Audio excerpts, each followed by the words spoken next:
Hello, everyone, and thank you for joining. We're just about to start in about a few seconds our next session of the ITU's Space Connect.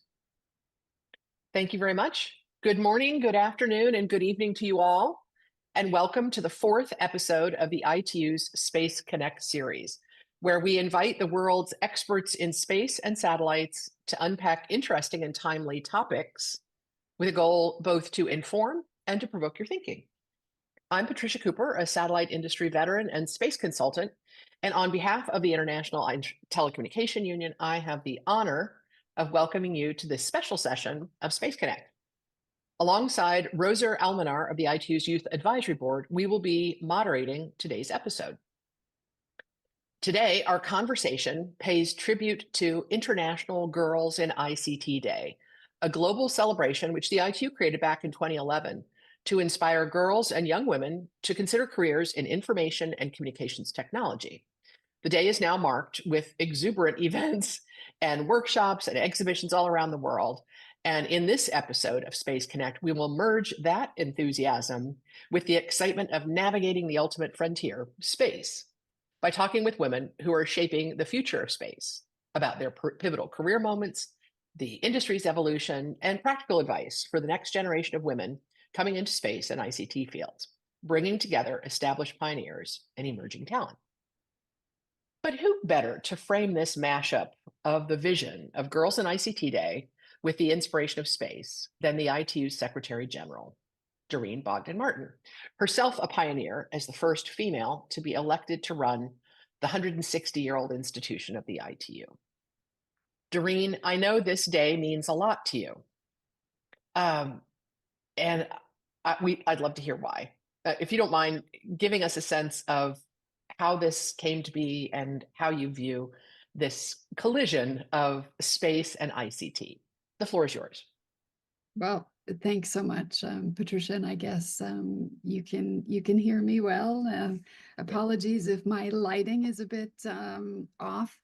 Well, let me start by welcoming everyone. This is, I think, a very special edition of this Space Connect series. This is a platform where we have been celebrating over the past couple of months innovation, collaboration, and today, as you said, Patricia, it's about extraordinary women that are shaping the future of space. And of course, I want to also wish everybody a happy International Girls in ICT Day.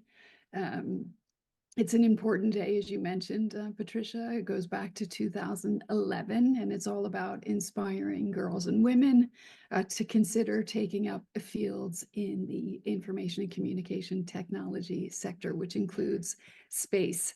And of course, in this series of Space Connect, we've been looking in the past at kind of the technical foundations of satellites. And today we're doing that spotlight on women leading in terms of the next wave of progress in space. And we're really trying to encourage the next generation to keep blazing that trail.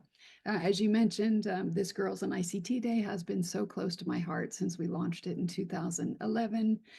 It's really about creating space, real space, for every girl to learn, to grow, and to also lead in an incredibly diverse and increasingly digital world. I think, and I'm sure you would agree, Patricia, we do stand at a pivotal moment in terms of digital, but specifically in terms of space development. Things like lunar exploration, Earth observation, and the growing role of satellite connectivity. This pace of progress has really been truly breathtaking. And ITU is helping to shape that future, from coordinating satellite frequencies to mentoring talent on the ground. Of course, in many parts of the world, satellites are a lifeline. It's the only means often of connecting communities to educational opportunities, to health services, to jobs, and to also overall economic growth. Early on in my career, I was a satellite policy analyst, and I was able to really see kind of firsthand how space technologies unlock opportunities and also drive innovation. And that's why the upcoming World Radio Communications Conference, which takes place in 2027, 80% of that agenda is actually focused on space-related issues, from direct-to-device services, inter-satellite links, even cislunar communications. And the decisions that we will be making at that conference are going to be shaping connectivity both on Earth and beyond in years to come. And I think, Patricia, that's why it's so important that we get more women around this space table to try to help shape policies, drive innovation, and also help to close that digital gap, bring that remaining 2.6 billion people online. I thought, in terms of today's discussion, I wanted to bring an important quote from the first woman in space, Valentina, who said that a bird cannot fly with one wing only. And I think her words remind us, especially just 2 weeks after the International Day of Human Spaceflight, that progress requires full participation from both men and women. And today, there are many events happening around the globe. We're joining hundreds of girls in ICT Day celebrations under the theme of inclusive digital transformation. This morning, we were able to welcome young men and women in our offices in Geneva. I think some are dreaming to become astronauts. And of course, for this Space Connect session, we have some amazing space leaders with us, including Dr. Sandra, my friend, the space girl Jane, and of course Rihanna, who is Saudi's first woman astronaut. And of course our two amazing distinguished moderators, yourself, Patricia, and also Roser, who I'm very honored to have as one of my youth advisory board members. So really looking forward to this discussion. It's going to be, as we can see, a bit intergenerational. We'll be looking at collaboration, ways to close divides, connect everyone meaningfully on Earth and in space. And so with that, very happy to be here, as I said, and looking forward to the conversation. Back to you. Thank you so much, Doreen. This may be a little unorthodox, but I'm going to take the privilege of having known you for a very long time. And before we move to our panel discussion, I feel like we'd be missing an opportunity if we didn't ask about your own journey. You mentioned that you started your career in the space sector as a satellite policy analyst at the Commerce Department, where we first met. And that was also your course of study at university. But what motivated you for this passion for technology and global technology in the first place? And was there a point, like an aha moment, when you realized that the ITU and international digital diplomacy was the right place for you? Well, thanks, Patricia. And of course, you and I kind of started around the same time with, I think, a shared passion, and that passion had to do with everything tech, but in particular, the opportunities in terms of space-based communications. I think going back to my studies, I was always inspired by a lot of Arthur C. Clarke's writings. And going back to that famous article that he wrote back in 1945, which was the year the United Nations was created, so 80 years ago, where he talked about this satellite being in the geostationary sphere, and the fact that with one satellite, you could cover a third of the world. And if you actually had three, you could cover the world. And I think I was always like driven and excited about this potential to put these things up in the sky and be able to connect every corner of the world. And when I was much younger as a child, very driven by my parents and growing up in a science-focused family, also excited about things like radio. And I was telling a story this morning about VHF radio, and how you could only use radio back in the day because we didn't have mobile phones if you needed to communicate with your dad, who was a fisherman and he was out on the boat. And so it's that ability to connect people and what that connection can do. And as I said before, the fact that satellite connectivity can get us to places that other terrestrial technologies cannot get to, I think is so exciting. And when we look at what's happening in the space sector today, the sky's the limit, let's say. In terms of aha moments, I think I constantly have aha moments, because when you give access to digital technologies to someone that didn't previously have it, you unleash huge opportunities and potential, be it for educational opportunities, be it for access to online markets. If it's a woman shoemaker that I met in Ethiopia who was able to, through one of our programs, to bring her products to market, or the young refugee that I met in a refugee camp who was able to get access to the internet to send an application to a school in Canada. I mean, I think those aha moments will continue, because access to connectivity and the empowering force that connectivity can bring can change everything. So I'm an optimist, as you know, Patricia. I get excited about tech, and I think there's lots of great things to come, and we need women to be part of it. Thank you. Thank you so much, Doreen, for both for framing the session and for sharing your own inspiration on this busy day of events. I think we all have moments where we pinch ourselves for being so privileged and so lucky to be in a field that is constantly dynamic and changing and impactful.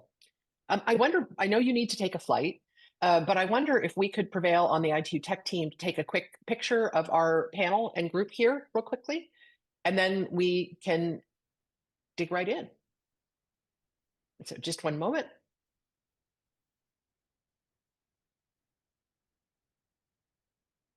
Terrific. Hello, everyone. Yeah, I will take the picture. I will count to 3 and then I will take it. Okay? Thank you. Okay, 1, 2, 3. Fantastic. Okay. This is a done. time-honored tradition at the ITU. Every meeting has a fantastic group picture with, with exuberant people in it, and it's we couldn't miss it here. So thank you so much, Doreen, for joining us, and safe travels when you do take off. I hope you can stay for a few minutes. We're now primed to begin. So as Doreen mentioned, I'll be sharing the moderator role today with Rosa Almanar to represent those just starting out in their professional path in the space community as we ask questions of these experienced women leaders. Rosa is a PhD candidate in law at the University of Valencia in Spain. She's researching the intersection of artificial intelligence and space law. She's also Europe's representative to the ITU Secretary General's Youth Advisory Board, as Doreen mentioned, and she's also a co-lead in the Space Generation Advisory Council and their Space Law and Policy Project Group. So welcome, Rosa. We're so glad to have you here to represent the incoming group of space leaders. So instead of formal presentations today on our session, Rosa and I will aim to make today's session more of a conversation with these women of extraordinary talent, impressive professional trajectories, and important personal perspectives for the space community in the future. And throughout today's session, you'll have a chance to ask your own questions. Just go to the bottom of your screen to the Q&A button and type your question in. We'll get to as many as we can in the open question session, and I'm sure we'll end up with a fascinating chat. So if any of our speakers too have questions for each other, because I don't think any of you have met before, so this is the first time we're putting you all together, please feel free to just jump in. The more exchange, the better from our perspective. So now, Rosa, would you please do us the favor of introducing our 3 guest panelists? Of course, Patricia, thank you very much. It was really inspiring hearing directly from Madam Secretary General. And now we are set to begin with our distinguished panel of also truly inspiring women whose groundbreaking work has propelled the space industry forward. So we are really happy to have with us, first of all, Dr. Sandra Magnus, who is a former NASA astronaut who's flown not 1, not 2, but 3 missions to the International Space Station, including the final Space Shuttle mission in 2011. Since then, Sandy has led NASA's astronaut office, ranked one of the top aerospace professional organizations, and is even taught at Georgia Tech. Today, she's bringing her expertise to the U.S. Department of Commerce, where she serves as chief engineer for the traffic coordination system for space safety, supporting both civil and commercial space flight. Welcome, Sandy. We are really delighted to have you with us. Next, we also have Ms. Jane Everton, who is the Managing Director and CEO of Nigerian Communications Satellite Limited. As such, of course, Jane is at the forefront of connecting Africa with cutting-edge satellite technology. With a strong foundation in engineering and an MBA, she has built an impressive career spanning the satellite and technology sectors. In 2023, she was appointed by Nigeria's president to serve this role as the chief executive of NIFCOMSAT, the country's geostationary satellite operator, where she is driving efforts to promote digital inclusion.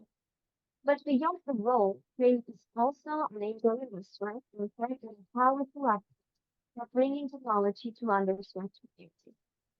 Welcome, Jane, and thank you for taking the time to be here with me. Last but not least, we are very happy to welcome Ms. Rayana Barnawi, who is a biomedical researcher in a trailblazing instrument. Then research Rayana became the first Saudi and Arab woman to travel to space as part of the 2023 Next-Gen Mission 2 to the International Space Station, what I'm taking. With over a decade of experience in stem cell research and breast cancer studies, she's led groundbreaking projects and published extensively. She's now as General Supervisor of Microgravity Research at the Saudi Space Agency. She is spearheading the biogravity program, aiming to transform Saudi Arabia into a global leader in space-based medicine. Welcome, Ray. We really appreciate you joining us today. Thanks so much, Rosa. Bios for all of our esteemed speakers are on the ITU Space Connect website, and we'll be posting the video of our conversation on all of the ITU social media. So again, if you have a good question, please do put it in the chat. We'll be checking it throughout. So I'd like to kick off today's conversation with a question for Dr. Sandy Magnus about her career path in space.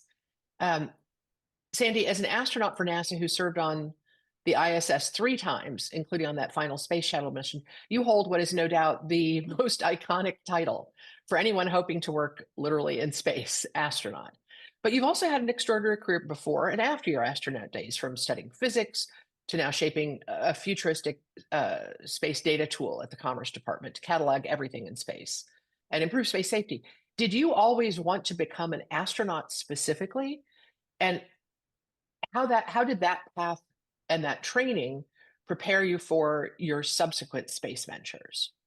Well, thank you for that question, Patricia, and thank you for the invitation to participate today. It's always fun to talk about space. It's of course one of my passions. And yes, when I was, I don't know, around 11 or 12, I decided that I wanted to become an astronaut.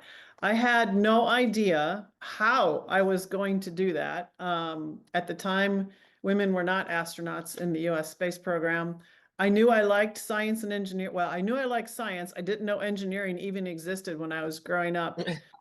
So I was focused on studying physics because I have a very curious mind. And I decided that even though they hadn't had women be astronauts yet, even though I grew up in a small town in the middle of the United States, and that seemed a very daring dream, I decided I was going to go for it. Because if you don't try, you never know if you're going to succeed or not. And so I knew even if I tried and I didn't make it, I at least, satisfied my need to do my best. So I remember when I went into high school in 1978, there was a big newspaper article about the very first women being selected as NASA astronauts. And that affected me very, very strongly because I saw that there was a path there. And ever since that time, I believed in the power of role models to open opportunities and ideas for young women on what they can become. But being an astronaut was a grand adventure. I think it did prepare me for the jobs that I took after.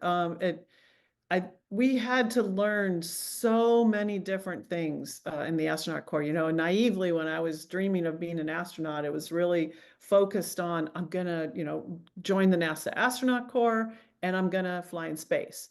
But there's so much that goes into that, you know, learning to fly jet aircraft, learning different languages, learning all of the complicated technology, but things like learning photography, learning to be a paramedic, learning to work in cultures all over the planet. It was just so empowering to have these experiences and really broaden my horizons and you know, build my confidence about what I am capable of doing. And I think it just laid a great foundation for all of the fun and challenging and wonderful jobs and experiences I've had since leaving the astronaut office. I love your comment that you just decided you were going to do it. You just put your mind to it and focused. I think that's fantastic advice for anyone.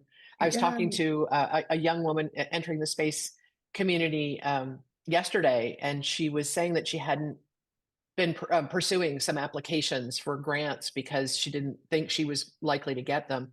And someone told her, let them tell you that, like, let Yeah. them, and that's not a measure of your worth. Just, you know, keep going. So No, I love that message. You can't put limits on yourself. Don't put limits That- on yourself. Thank you. That's a Yeah. fantastic start to our conversation. Jane, I'd love to turn to you next. You have had a remarkable career spanning all kinds of different roles in the telecommunications sector and in corporate leadership before becoming CEO of NIGECOMSAT. When you started out your engineering studies, was space part of your professional aspiration? And when and how did your career path first intersect with satellites and space? We're so glad to have you here. Thank you. So good to be here. And listening to Sandra's story. Quite inspiring. Awesome. So I think I will start with the fact that I think space found me. I didn't go looking for space. So I knew I wanted to study engineering and I was very excited. But like all things, you know, considering the, you know, the environment I was in, you could study engineering and you never really get to work as an engineer. Because being a woman, there's a perception and what you should do, maybe culturally, what is expected of you, maybe start a family and don't go for a very difficult job. So I really wanted to work as an engineer. So what I wanted was to find a company I could use my engineering skills. And luckily, the company I found was a space company, it was a satellite engineering company, because it was known to be very good. It was known to be very good to its staff, and it was known to really deal with engineering. So I said, you know, that's the one I wanted to go for. So that's why I feel space found me. But I think the real intersection for me was later on in my career when I then got to manage a satellite company. It was a satellite company that launched a satellite that was predominantly for the African market, and I had to manage it for the West African region. Now, it was the impact we were creating that really got me. Because, you know, space tends to be boring, isn't it? Or people are just curious that it's a complex thing nobody got to understand. Then there was I seen the impact we were creating in the defense sector, agriculture, healthcare. We're literally, you know, any place the terrestrial or the standard communication couldn't go to, people would look for us, or we will show up as a solution. And I think that's what got me really thinking, you know, this could be something beyond just trying to solve problems, but using it to drive inclusion. And you see in my path has always been something I wanted. Like when I got into engineering and I found that women, or my experience at that time, were women were being technically nudged not to go into such fields because it was thought to be difficult or complex or for a certain gender. Then when I got out and I started working in the engineering field, I also found that women were nicely nudged out because we were thought to go have a baby, make a family, go for something easier. So there was this passion to always want to make sure you see people like yourselves in these roles. And I would push for that as an engineer. Then to see that in space and to see what we're doing here today is one of the things that drive me. So when I got to work for the satellite company, I was like, you know what, this is it, because we've been talking about digital, bridging the digital divide for years and years. And there was a time we thought, oh, it will, you know, the mobile or the terrestrial that would do it. Now we're beginning to see that space is becoming important because of the ability to communicate, where satellites can create the solutions where even the standard solutions as we know it cannot solve those problems. So definitely, I think space found me. I didn't find space. I love that. I also was an accidental satellite girl, but once you're in, I think the potential, the opportunities. You know, it's interesting. I think Sandy was motivated by being in space, and you were motivated about what space could do. And I think those are good two bookends for our conversation. Rosa, you want to take the next question for Ray? Yeah, indeed. Thank you, Jane and Sandy, for your very insightful responses. And now I wanted to ask Ray, because you are the first Saudi female astronaut and one of the first Saudi astronauts to leave the work on the International Space Station due to your participation in this mission I mentioned before. And as such, you've broken new ground to women in your country and in your region. So what inspired you? What would you say inspired you to pursue a career that could take you to space? And what have you learned about representation and role models for girls and young women's movement?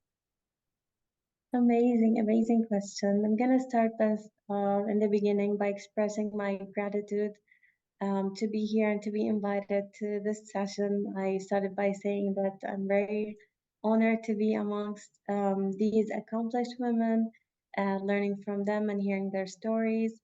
I guess my story could be a little bit similar to Jane's story because for me, maybe at the time we did not have a woman role model representing, let's say, the space sector or so on.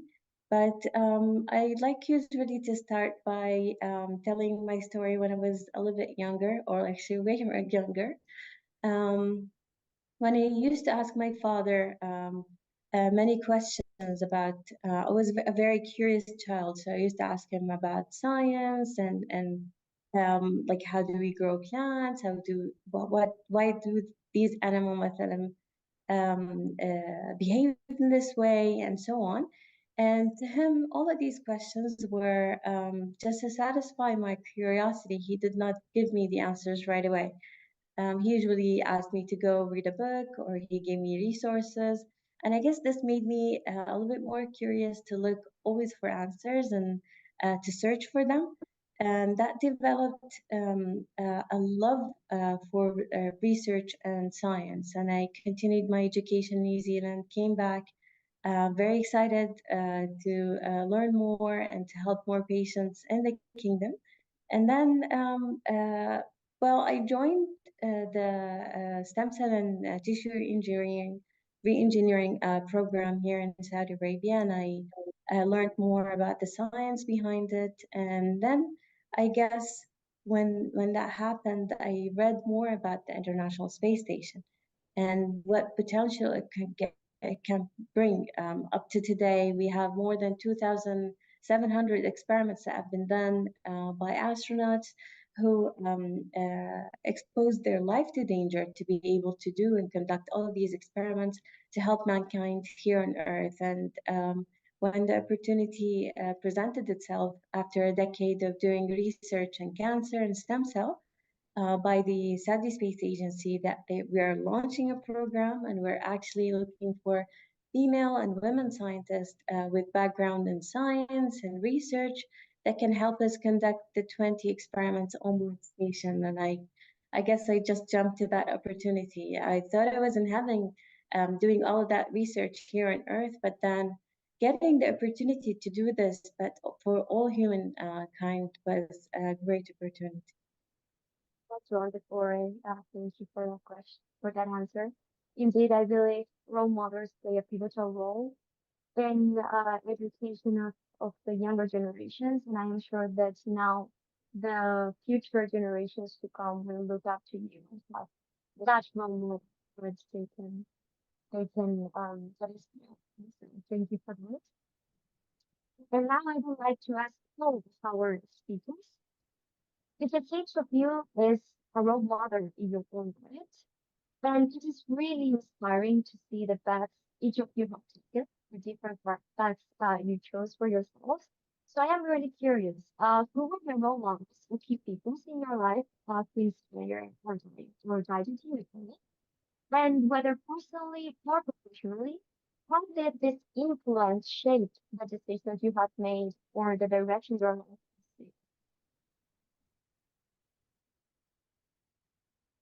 Sandy, do you want to take that first about role models? Okay, I Yeah. could go. I could. Oh, did you say Sandra? Jane's ready to roll. Let's Jane Oh, go, Jane, it's all you.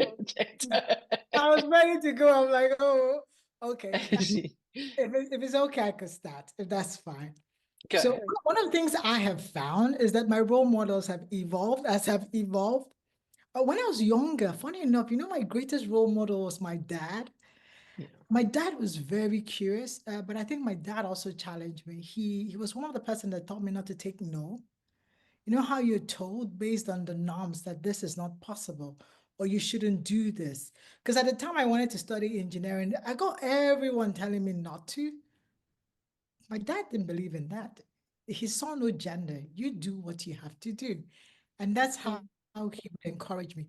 But even along my career, I had teachers. I remember the first time I got into university, I had a personal ambition, but I was too scared to share it. I wanted to be an honor student. You know what that is? More like have the highest grade. But I was too scared to share that. Like I used to keep it to myself. And the first person that gave me permission was a lecturer I went to meet. I don't know what we're talking about. And he said, you should go make a first class. Go give me a first class. And I just felt seen. And that's how a relationship evolved. But, time and time again, even though it's a time in my career, actually, I share that in my book. It was my daughter. When I took up this role to become the CEO for Comsat, I remember sitting at the airport with my daughter because I was getting ready to fly to go start the role. And we're talking about the role, what I expected, what I wanted to do. And I actually shared with her I was a bit nervous because this would be the first time doing this at such scale. And she told me, Mom, you can do it. Go do it. You know what? Just do a good job. And I will share that with my staff on the first day at work. You know what? I have been mandated by my daughter to do a great job. So I have to do a great job. And sometimes you could get role models from places you least exist, because these are people, for me, that would really challenge you.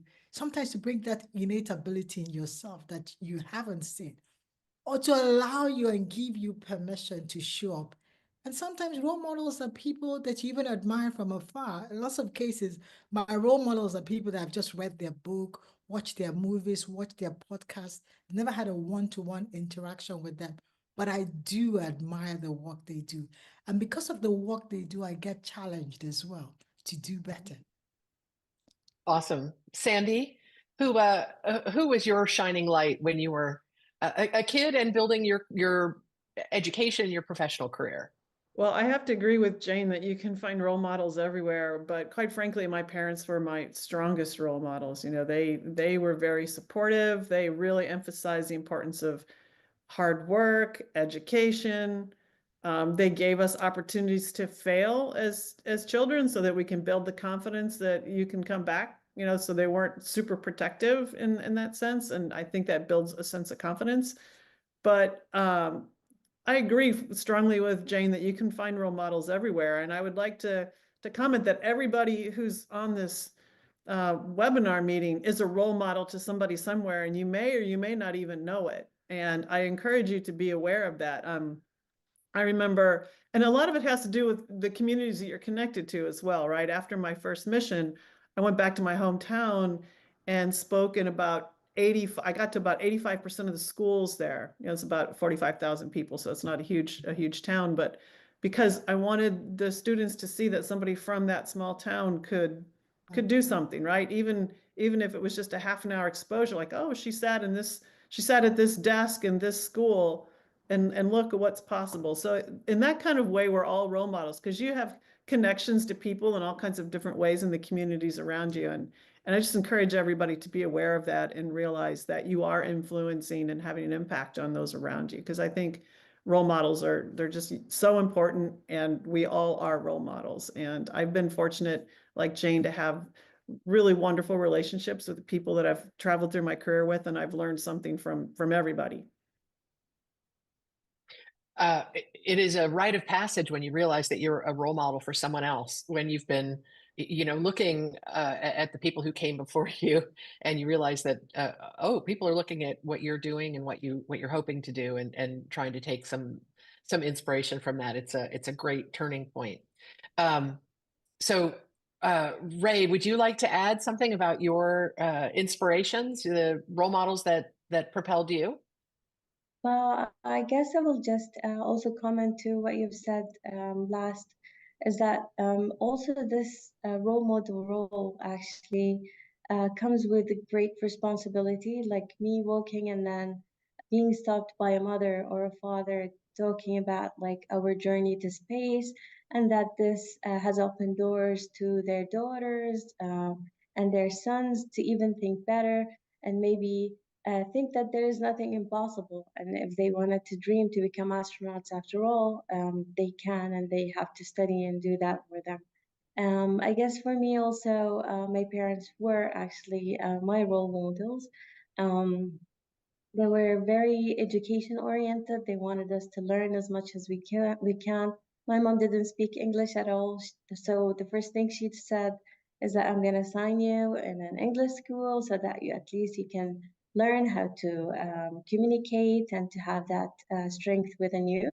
And also, I would say seeing Commander Peggy Whitson leading space the way she did, being respected all over NASA when we were doing our training, this actually brought some sort of meaningful role model when it comes to space and following your passion. And yes, this is it from my side.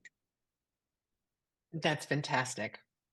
I love hearing this, because I think it encourages us all to look around for fantastic leaders and trailblazers. People, one of the themes that I hear from you all is you didn't take no, and you just had, sometimes quiet or private aspirations that you kept in mind as you drove forward. So that's fantastic.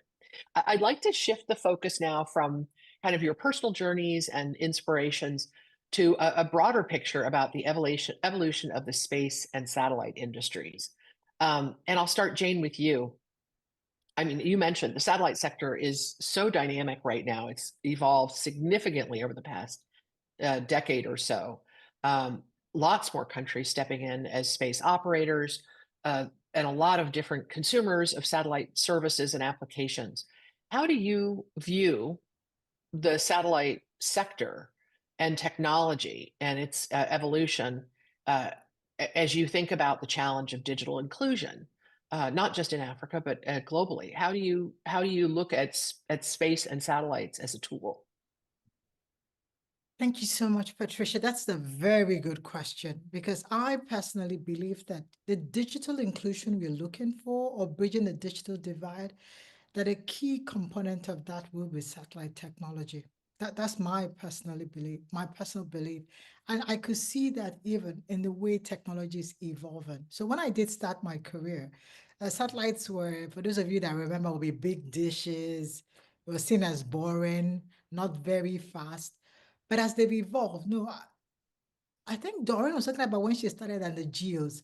Now we have LEOs, LEO orbit satellites, the lower orbit satellites, doing faster speeds, better capacity. So you could see that the technology is evolving. Now we have satellites that are software defined. That the way they used to be, satellites were fixed. The way they are facing or the way they provide capacity is the way it will be.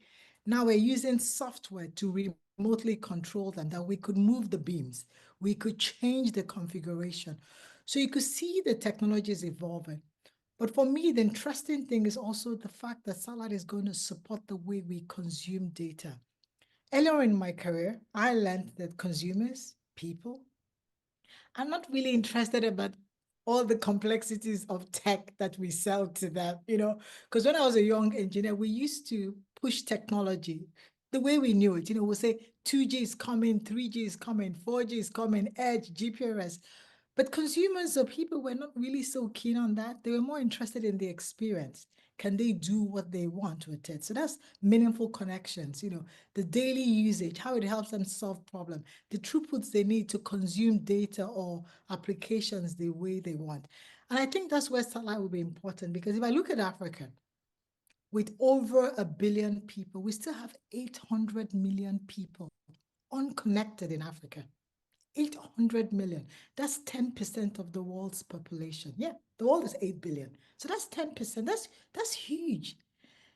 But if you see the possibilities with satellite, then it means that we can get to those places, because those 800 million people, I tell you, they're not people in the cities. They're mostly people in the rural areas, the semi-rural areas. And these are people that we really need to bring on board the digital economy because of all the value it can create. See the value it creates for us, technology creates for us in agriculture, even using satellite. The fact that one of the use cases I always love talking about, because we are trying it and now it comes out, is we help these farmers. These farmers have probes or IoTs they put in the soil, and those probes measure the temperature of the soil. They measure nutrients in the soil, the humidity in the soil. They get the ability to transmit that data via satellite over the internet, and they can check it on the cloud, anywhere, on a device. They don't have to be on that farm. They could check it anywhere. But with that data, they have the ability to forecast the yield of the farm, because they can tell the yield, they can forecast the revenue. And there's so much we can do, you know, remote sensing satellite, weather, climate, all the things we can do, even in the healthcare sector. And for me, that is really what we want. That's the bridging that digital divide. That's the inclusion we want, that you don't have to be in the city to have access to technology. We want to see people in rural areas, people that are probably not as educated as I am, have access to technology to live those meaningful lives. That is the power of technology, and that is the power of satellite, and that's where I see it going.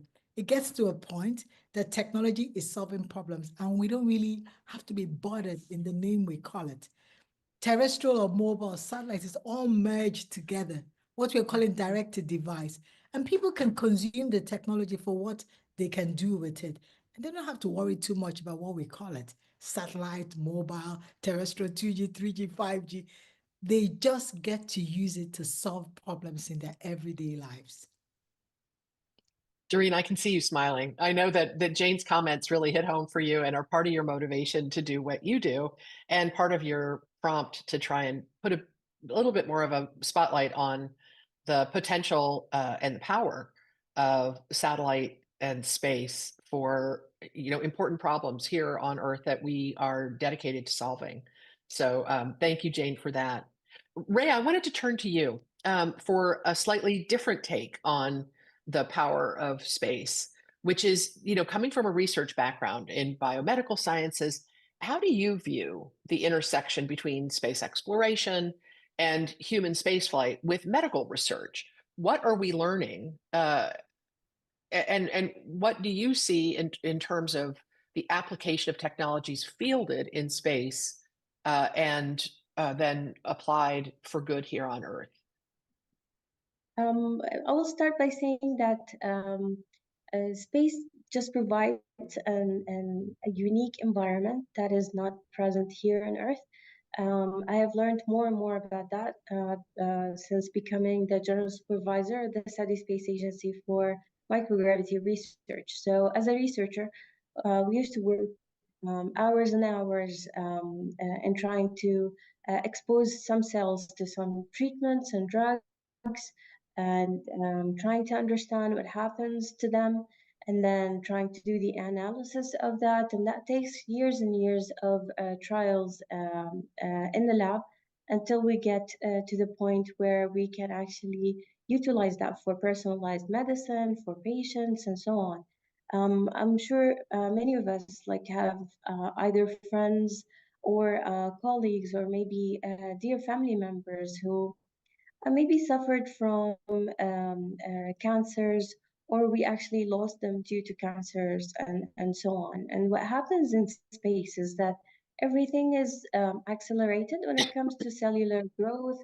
And so also the shape of the cells and the microenvironment that it provides, it helps us understand as a whole how the protein works and how the therapeutics that we use for the cancer's work. I'll give a brief example on that.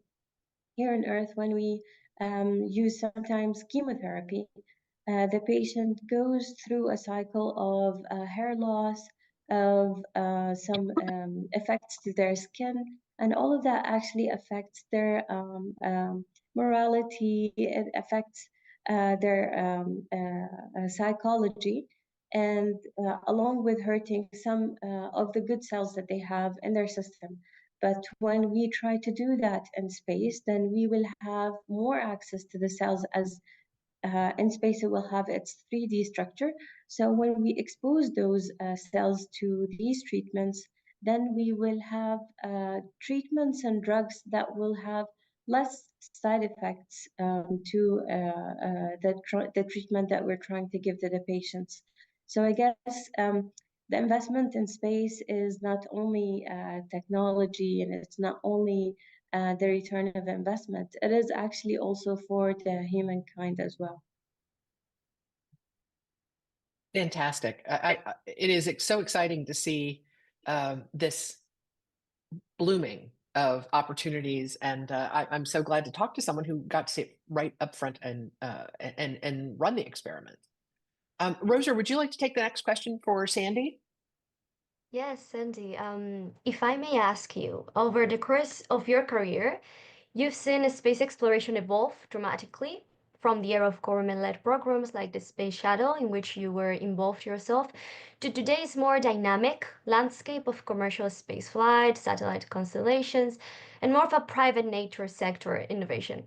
So as somebody who has witnessed this shift firsthand, what developments could you say couldn't you find in the current space sector that excite you the most? And could you provide us with some examples or some reasons for this?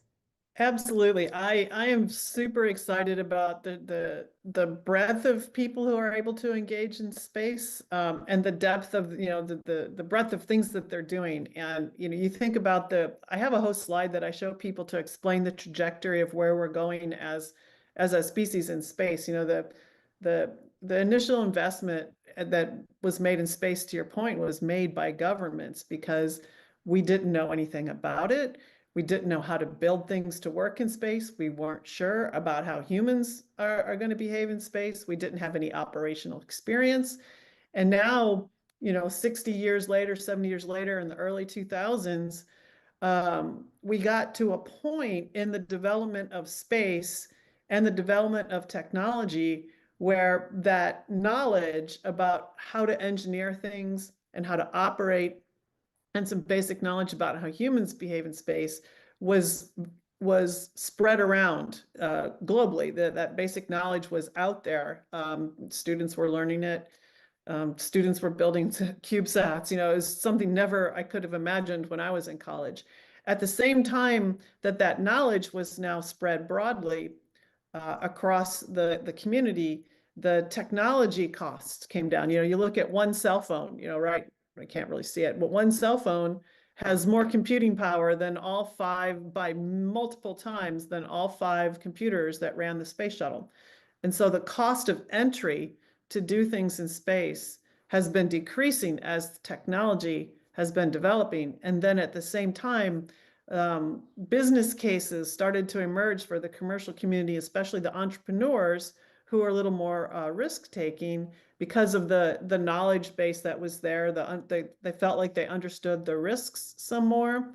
And then the government in the United States and elsewhere around the world started thinking that, okay, let's open up the aperture, open up the lens to allow these companies to do these brand new things in space. And that's where we are. All 4 of these factors have come together, and now there's all these exciting things happening in low Earth orbit, and we're looking as a species now to the moon, and seriously going there and figuring out now, not just as governments, how to go to the moon, but given that there's this incredible commercial sector, how we bring the commercial sector. And to me, it's just the first step in the the broader expansion of humans and our activities into space. And I personally think the more people who can experience space, the better for our species, because when you see the Earth from space, whether it's suborbital or orbital, you know, you get off of the Earth and you look down on the Earth, you appreciate the Earth much more, and you understand how we're all connected on the Earth much more. And so I'm very excited about all of the activity that's happening in space, and the breadth of activity and the numbers of people who space now touch. Yeah, it's a great time. And for those of you who are coming up at the beginning of your careers, oh my goodness, the wonderful things you're going to see and experience, and the influence you're going to have on where we go as a species. You have such exciting times in front of you. I couldn't Yeah, agree it more. is And really in fact, exciting. I might need to hit you up for that slide that you mentioned. It would be great to post it along with the video of this conversation if you're willing to pass it along. I'll hit you up privately afterwards for it. Okay. Mhm. So I couldn't agree more about the sentiment that this is an extraordinary time to be in space. And but I want to turn our next conversation to a topic that all three of you have alluded to, and I know all three of you take seriously. And it's actually the foundation for International Girls in ICT Day, cultivating the next generation of female leaders in space. Ray, I'd like to start with you. You know, you built an impressive career first as a biomedical researcher in stem cell and breast cancer research. Did you see other scientists alongside you that that maybe could have contributed to the space community, but that we needed to do more to draw them in? What lessons and insights from your journey would you share with young women that are on the start of a path in STEM about where that path can lead? Amazing. Maybe I can divide that question into two. So if we're talking about a career in space as an astronaut, then you have to be ready. You make sure that you go through the material. You make sure that you have all the elements that would get you to fulfill that dream. As Sandy said, she started when she was 10, and she was exposed to all of these beautiful and accomplished people before her, reading the news and making sure that she goes through any of the lines of the STEM, so science, technology, engineering, and math. All of these are maybe things at the time were not, we didn't see many women and female going through that and studying that. But eventually, this is actually what got her and other role models to go to space. On the other hand, if we're talking about career in space, I guess the sky is the limit. So we see space law, we see engineers, we see scientists. I actually, when I go to universities and schools here in Saudi Arabia, we actually do like a challenge, like which discipline or which major that is not connected to space. Almost every major is connected to space in one way or another. I actually love the story that Jane mentioned about inclusivity and including others. We have young engineers here actually working in the Saudi Space Agency, trying to help farmers here who are trying to plant dates and trying to help them by utilizing space satellites, understanding which plants are sick and why are they contagious to others, and how we can help that farmer actually produce more and sell more. And all of these science and technologies that we are using through space actually help go back to humans here on Earth. So every investment that we make in space comes back here on Earth. So follow your dreams, follow your passions. Don't take no for an answer. Just keep on trying, and hopefully one day you'll get there. That's great advice, and it resonates for me as someone who didn't, start in space as an engineer or as a someone with astronaut pajamas and dreams of being an astronaut myself. So maybe I'll ask Sandy, as someone who's experienced space both from firsthand as an astronaut and now in a leadership role in a government space policy agency, you've seen the breadth of talent and diverse backgrounds that it takes to make space missions and space strategy a reality. For those of us who didn't grow up dreaming of working in space, Jane and me and maybe others on the call, what kind of opportunities do you see, kind of building on Ray's comments about the different majors at universities that she speaks with? What opportunities do you see opening up for people who might not think of themselves as the typical space professional?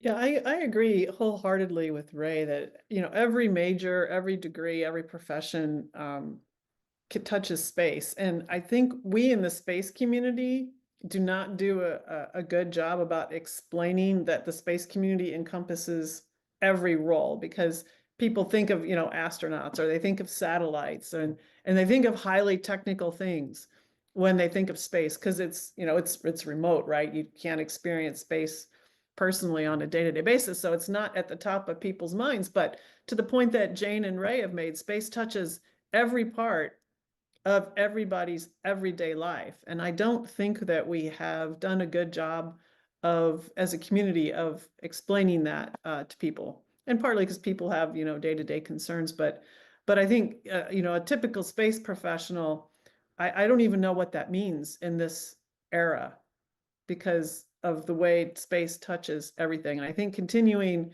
to do things like what Ray is doing, is going to the universities and explaining the diversity of roles. There's people in Houston, the food science lab lady, I had a conversation with her at a food tasting one day, and she was describing the difficulty of taking a dish like meatloaf, which I really don't like that much, but she spent 58 tries to get the meatloaf dish perfect, so that when you make it, you dehydrate it, you rehydrate it, it still has the taste and the nutrients and the colors and appeal for food. I'm like, oh my gosh, that's a profession that someone does in space. Or the people who sew the spacesuits and the multi-layer insulation blankets for the spacecraft. That's, some of that's very exquisite, highly technical sewing, and just the human factor design of from an architect's viewpoint of how to design the inside of a vehicle. So there's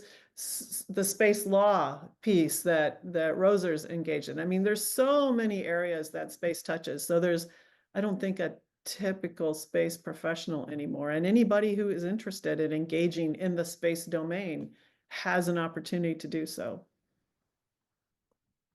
Roser, do you want to pick up on this theme of kind of what the space environment can create in terms of opportunities, with a question for Jane? Of course, and before that, I wanted to say, following what Sandy just mentioned, that indeed, as a space lawyer myself, I truly believe that the current space ecosystem is really diverse, and that we have very different space professionals nowadays that should also be taken into consideration when talking about the space industry. And now, yes, I wanted to ask Jane about her book, which she already mentioned previously. Your book, Be Fearless, Give Yourself Permission to Be You, is about the challenges women face in climbing the corporate ladder. You speak powerfully about this, and especially when it comes to male-dominated industry. So one of those challenges that resonates with many, and especially young women starting out, I've been able to witness that myself, is what we call imposter syndrome. That nagging feeling of not being good enough, or not feeling that you are good enough, even if in the face of clear success. So have you ever experienced moments like that in your own journey? And if so, what advice could you give to young women who are actually struggling to believe that they truly belong in the rooms they've worked so hard to enter? Thank you, Rosa, for that question. I want to pick on a word you said, that nagging feeling. So the great thing is that it's a feeling, it's not a fact. And that's a good way to commence. Yes, it's a feeling. It's a perspective you have. It doesn't mean it's the fact. So data shows that you normally see that when you have a less than 30% representation in the room. So if it's a room of 10 people, if 2 of them are women and it's just you and the other person and the rest of the 8 is men, the tendency to ask questions, speak up, you start to second guess yourself. We all know, we've all been there. So it's a feeling. That means you're likely going to feel it again. And even for me, I still find rooms where I sit and I'm like, I'm the odd man here. You can start second guessing yourself. But what I've learned is a definition I have for courage. And courage for me is to do it scared. Do it. Scared, worried, still do it. And I like to use that frame because it means that, some of the things we are talking about you could do, it means you will be doing them, probably scared, probably like, is this the right thing? So one thing I have done as an individual when I find myself in those situations is to, change the frame, the way I see it. And most cases when you feel like, oh my gosh, am I good enough? I'm in this room, everybody's smart, people are different. Does my experience count? You reframe it, there's a whole reason why you're in the room. There's a reason why you're different. So you bring your own perspective. Just like what we were talking about here, there's a reason why you're here. Because I can share the African perspective, what space means to Africa and how it's impacting Africa. And that's the powerful story to tell. So we have to learn to sometimes reframe whatever we are feeling by talking to ourselves. A great thing to do is also support system. I use that a lot, especially if you have close friends or people that are rooting for you, and you could be vulnerable with them and share, hey, I've been going for these meetings and sometimes I feel awkward, like everybody's there, is this, is that. I kind of feel like, why am I in the room? You tend to see that your friends or those great people that are rooting for you can literally help you reframe it or really tell you the answer of why you're in the room, because they can speak to those things about you that sometimes you tend to forget because you're in your feelings.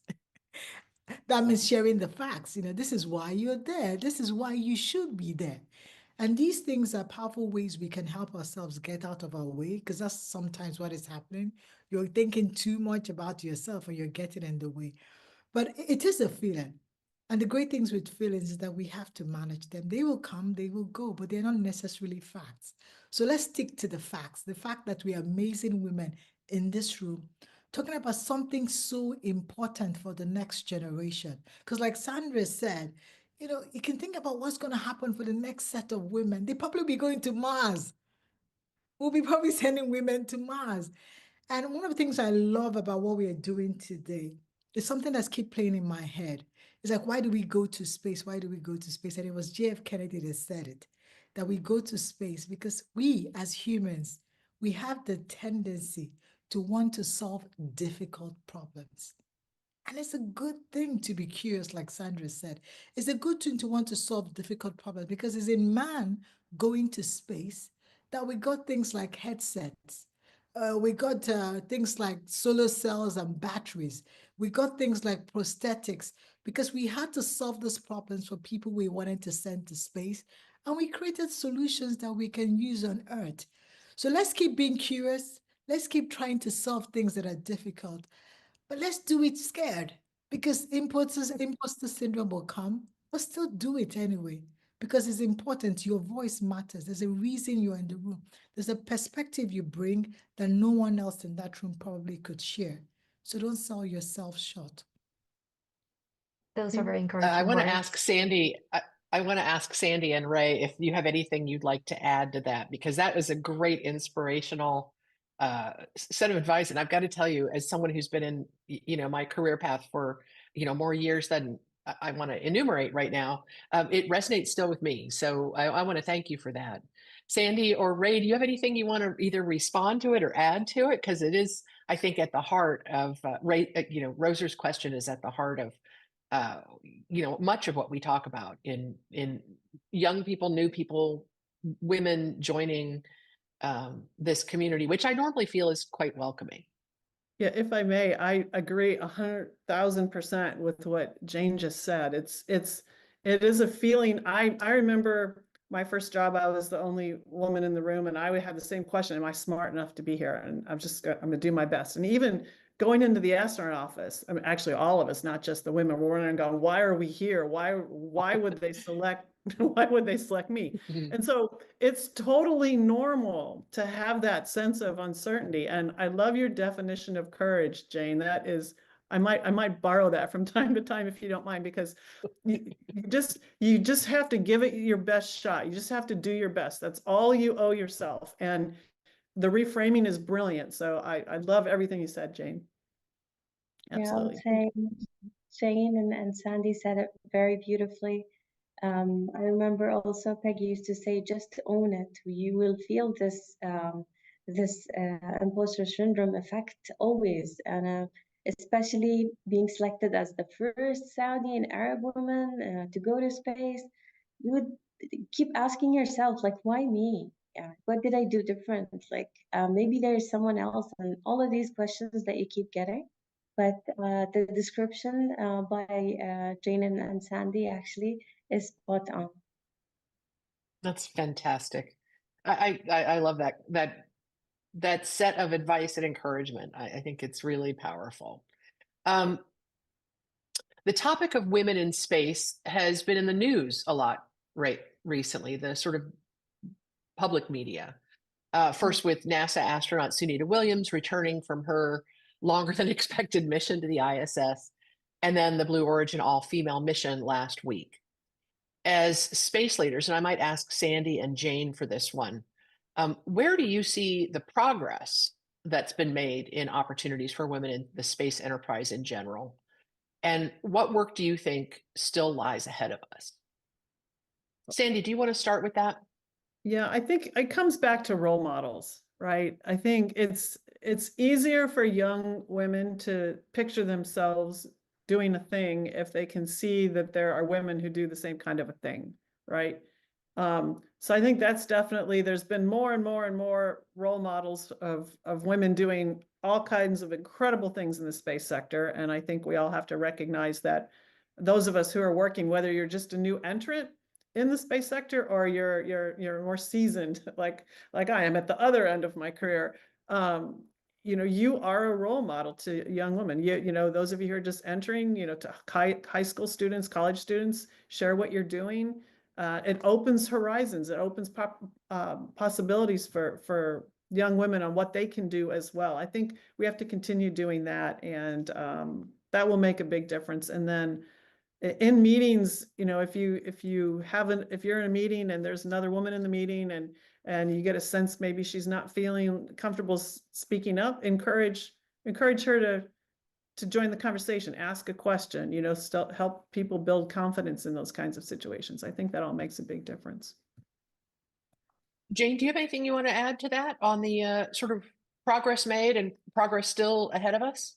Yes, because I'm really excited about it. You know, when you said women, I'm like, yes, because I think there've been about 104 flights, space flights, and about 10% of that has been women. So it's not like women haven't been there, but it's really owning the narrative and making it just visible enough that people find it accessible. And that's what I loved about the Blue Origin flight. It's because there was a grandmother on the flight and there were mothers, because these women have children, you know, it's not like, you know, and some of them are not your typical profiles of what you want to see in an astronaut. You know, we think it's a scientist that's been working behind the scene for years, or someone that did her PhD in space.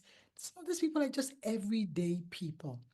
And one of the beautiful things about it is just back to what Sandra has said and what I said earlier is in doing these things, sometimes we are being curious to solve problems that even currently we don't even see as a thing. I used to watch these videos of an astronaut. There's a lady and she talks about, you know, it's more like she does like a podcast or something of her time in space. And she was talking about how she gets to wash her hair in space and the kind of shampoos she got to use because there was no water, you know, stuff like that. But it's just basic things like that in creating that shampoo. Maybe it will only make sense to a woman. And that's why representation matters. It's important we have more women, even in space, because some of the problems will be unique to us. And it takes someone like us to sit at the table to solve the problems. or to bring our perspective in solving those, complex problems. So that's why I'm so happy about what is happening, because we want to see more women so that, like Sandra said, it's normalized. For a young girl wanting to be in space, it doesn't become something weird or odd. It becomes something normal because she's seen role models. And she's thinking about maybe even not just space. How do we go to Mars? And how do we make it happen? And in going to Mars, we'll solve all the problems that will take us to Mars. And maybe those problems will create innovative solutions we can use here on Earth. So for me, this storytelling is so important. We want to see more women there because we want to have that perspective in the room. So yes, representation matters. I have a feeling that the comments and sentiments and encouragement that you all have presented both here and in your day-to-day lives is going to be impactful for the women who start following in your footsteps. So I want to thank you for those comments. We're about to move to a more open Q&A session. A reminder that if you have questions for our panelists, go to the bottom of your screen. There's a question icon with a little question mark, and you can add some questions in there. And we'll start culling them from the chat and from this Q&A session. And of course, Rosa and I have a ton more questions for these deeply skilled and professional and wise women for us to explore a little bit further. Rosa, do you want to Indeed, start with the open questions? Yes, but I was thinking, why don't, before we get into the Q&A, why don't we just turn the tables and I ask you a little question, if it's okay with you? Oh, okay. Yeah. Okay, so because I know you have an incredible journey as well. You've led regulatory efforts for major satellite constellations. Also, you've driven global policy change. And I was curious, I was wondering if you could share with us what guidance could you offer to young women like me who are passionate about shaping the future of space through maybe these policy and regulatory perspectives, and that want to help write the next chapter of space exploration. Oh, that's a good question. Thank you. Well, like many of our speakers, I looked really close by for my inspirations, and my mother, who's 92 and a force of nature still, was a great role model. Not only because she was a Cold War mother and didn't, coddle me too much, as I think Sandy said, didn't hover too much, and whenever I felt those pangs of uncertainty, just said, if not you, who? You can feel nervous, but just roll up your sleeves and get it done. There wasn't a lot of dithering about that. She was very straightforward. The other thing that I took from her that I thought was fantastic was she, grew up at a time that going to college and studying academics and determining your career was really rare for women.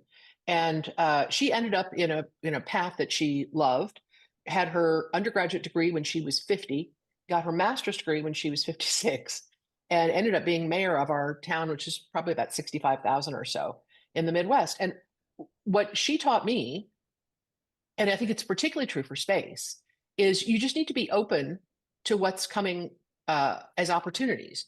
We don't really know how space is going to look 2 years, 5 years, 10 years from now. So for those of you who are going to be around for 10 years, it is a little unnerving to talk to people in much more, kind of plotted out careers who say, I want to do this, and the next thing I want to do is this, and the next thing I want to do is that. We really can't hardly do that in space because it's so dynamic and exciting.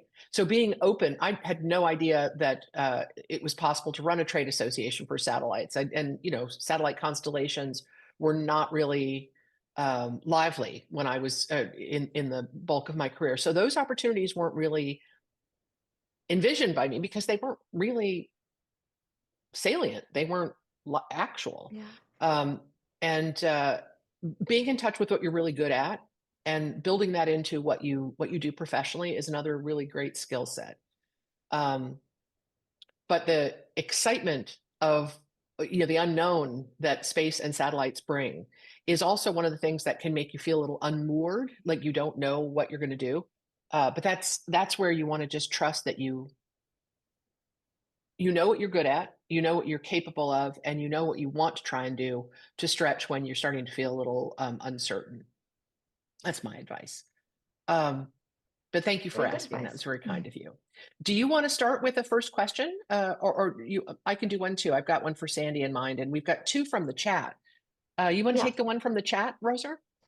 Yes, so Miss Xianghua Deng from China wants to ask these brilliant women here, how do you balance your family and your work?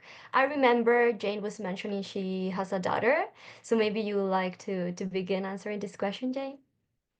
Thank you. So I have a daughter, she's 14. I have a son, he's also now 17. So I think it's easier now, but early days it was tough because I used to travel a lot. At some point, my daughter was closer to the nanny.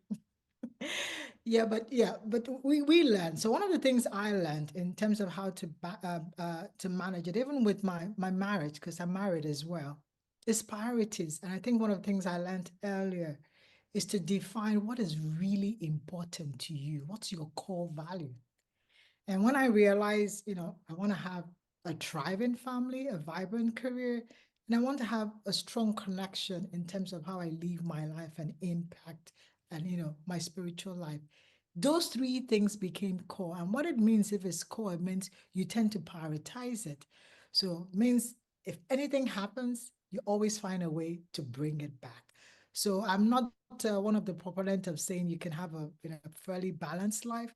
But what I do is to seek to ensure that the priority remains the priority. So if I find that I'm not spending enough time with my daughter, it means it's time to invest in that. It's time to give it the attention it requires because it's a priority and it's slipping. So that's one of the ways I have done that, intentionality as well, really making sure we are deliberately planning those things. Those things you've defined as priority, you have to be intentional in giving them time and space in your very busy lifestyle, in terms of how you do that. And second, one of the things I also learned, I did a program in Harvard, and I got this great quote from one of the lecturers: "Dare to be bad," and I've stuck to it. And I think that's one of the things I suffered from as a woman. There's this complex of wanting to be a superwoman and do everything. And I gave myself permission to be bad at some things. Like, what's important, be good at it. And what's not so important, like in terms of domestic work. And if I could outsource it. If you can get someone to do it and it's not a priority, get them to do it. If you have to delegate, so that you can create enough time for the things the things that are really important. And I think that was a freeing moment when I learned, you have to dare to be bad. You can't be everything. You can't be the nanny, the cook, the cleaner, the driver. You want to be everything, a superwoman. Why don't you be good at the things that are really important to you and your family? So those are some of the ways I have managed it as a career woman. What a life lesson indeed. I think sometimes, especially women, maybe you agree with me, we tend to want to have everything under control. But when you're managing all these important things in your life, like your family, your job, it is not that easy to be that superwoman that you were mentioning. And we need to be a little less hard on ourselves and try to be more human. So yeah, I agree with that. Sandy and Ray, do you have anything you'd want to add to that about how you're balancing your personal priorities? I mean, both of you have, lives outside of your space careers. Any advice? I think Jane said it all, just having priorities and being mindful. Yeah. Yeah, it's not about perfection, but it is about the purpose of what they're doing. Yes, I agree. There is a question from the chat. I think it's probably mostly for Jane, and it has to do with the cost of satellite communications and compared to the cost of terrestrial communications from Ms. Shanghua Ding and from China. If someone's unable to pay for the terrestrial communications, I'm wondering how they can pay for the satellite communications. So this is sort of a affordability of connectivity, and maybe partly a question about the cost of satellite technology, but maybe also a broader question about how we address those who are unconnected, who are partly unconnected not because of the lack of accessible technology, but because of the cost of it. Jane, do you have any insights as to what's being done and how those challenges are being bridged? So yes, I want to actually answer that question because I saw it and I was really eager to answer it because if you look at Africa, like I said, 1.5 billion people, 800 million of them are connected. I don't think they're unconnected extremely because of affordability. The bigger issue is access. So Nigeria has about 240 million people. We have the largest amount of people in Africa connected to the internet, but our penetration, in terms of internet penetration, is 50%. So about half the population don't even have the access. And 20 years ago, when I started, over 20 years ago, when I started my career, the mobile operators came. We were rooting that with the mobile operators, we're going to be everywhere covered, but that didn't happen. And it's obvious why it didn't happen, commercial reasons. Now, it's easier to cover the urban areas in terms of the ARPUs, or the average revenue you get from those types of subscribers is higher. In the rural areas, like she said, the ARPUs are not higher. So some of these operators did not have the incentive to want to go to these suburban or rural areas. The second thing is also, it's not an easy terrain to deal with. We're talking about villages that are small. So think about a fiber operator that has to spend all that money to run this fiber to a village with just 50 people. That probably the revenues he's going to get there is not going to be really worth it. So they don't have incentives to do that. And that's where satellite started becoming an option. And that's why it's so important that satellite continues to evolve, because it could really help to bridge the digital divide. Now, you might be saying, oh, it's not affordable. I think you first give them access, you'll be shocked. Because when SpaceX, and I'm talking specifics, launched late last year in Kenya, guess who the competition was? Who was really scared and had to drop their prices? It was the fiber operators. Who would have thought that the cost of satellite could almost be at par with that of fiber operators? These are people we thought, it was such affordable venture for them. So you tend to see that just create the access, we still have an untapped market. Now, I'm not saying affordability is not an issue. I'm saying the bigger issue is the access. There's still a huge segment of the continent that doesn't even have the access. Then the next stage is, of course, is to make it affordable, to make sure the device is affordable, to make sure that the actual broadband or the internet is affordable.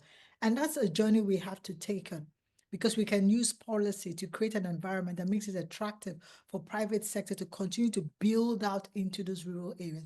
Or we can do things like what we are doing in Nigeria, where the government itself can also intervene and substitute and create coverage in those places. Sometimes using satellite that might come, so that's what we do. So because of technology, I think it's Murphy's Law, we call it, as it gets cheaper, satellite starts to become affordable, and almost the cost is almost at par with what you have today with terrestrial or the other broadband operators. So I don't think right now the key issue is get the access, then of course affordability becomes another thing. Then there's a comment I think Ms. Ding also made about the advantage of the network. I think she was referring to the use case I was painting in terms of using satellite for agriculture. And maybe to really make it clearer, so because I would love her to understand the use case.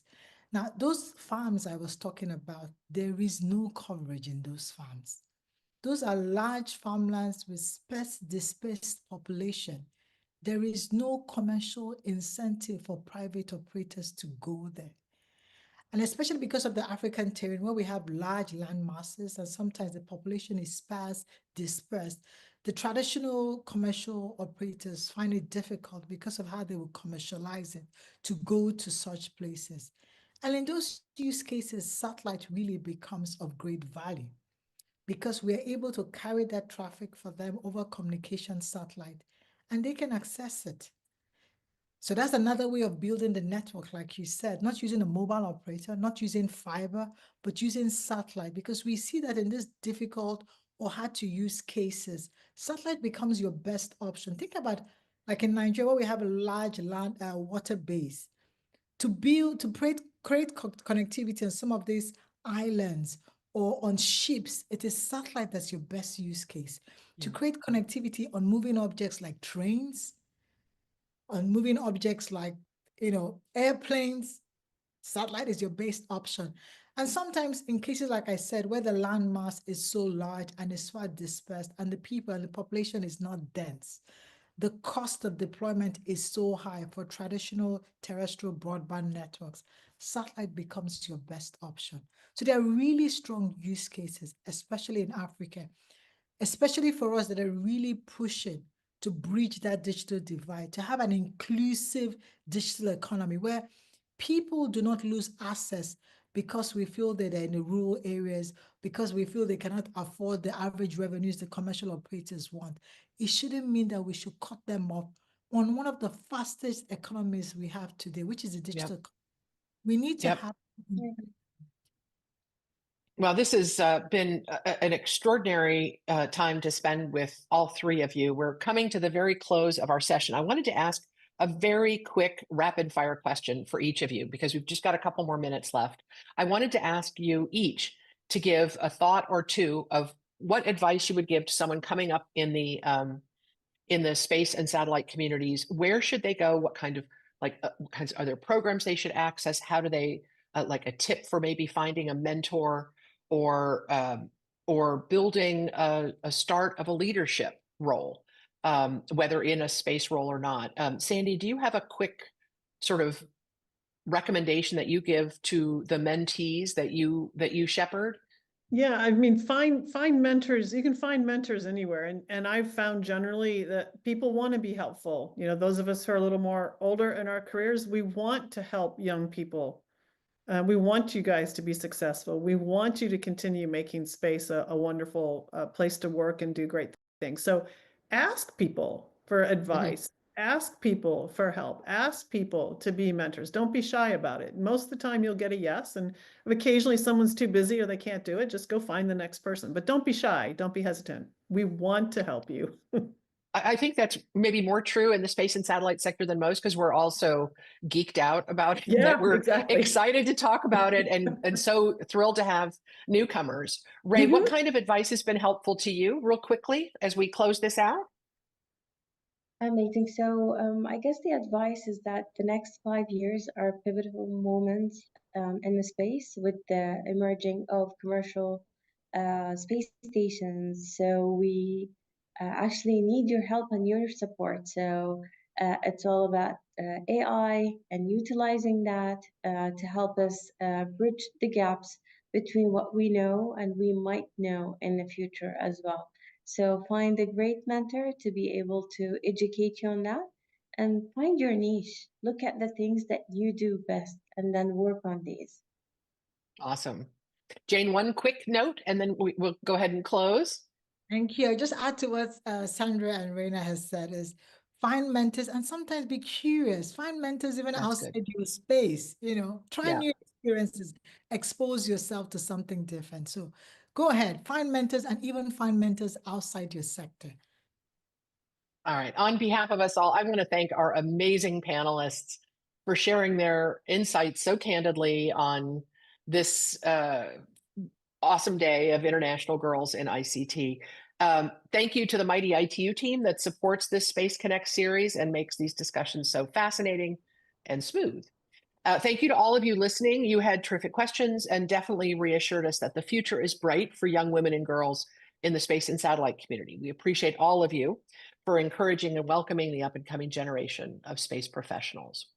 I hope you'll all be back with us for our next Space Connect episode in May. We're doing them monthly. We'll be posting more information about the precise date and time and the topic in the next week, so do keep a watch on the ITU Space Connect webpage. And if you want to make it easier to follow, you can sign up for update emails on the ITU Space Connect series by just entering your email on the webpage where it says email subscription. In the meantime, we'll post this video on all the ITU social media. If you haven't seen the prior episodes, please do check them out online. Tell all your friends. And for now, thank you all and happy International Girls on ICT Day.